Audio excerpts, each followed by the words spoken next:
की माझ्या जीवनात जर प्रतापसिंगाचं गाणं आलं नसतं तर मी प्राध्यापक होऊ शकलो, मला शब्द कळाले नसते, मला कॉमन सेन्स सुद्धा आला नसता जगण्या वागण्याचा.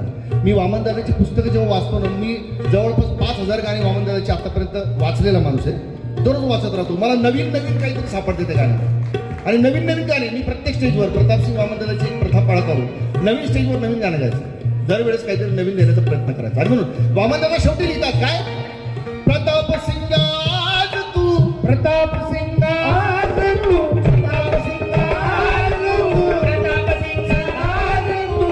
वामनदादा प्रतापसिंगासाठी लिहितात. अरे प्रतापसिंग आज तू, वामनवाणी गाज तू, वामनवाणी गाज तू, वामनवाणी गाज तू, वामनवाणी गाज तू.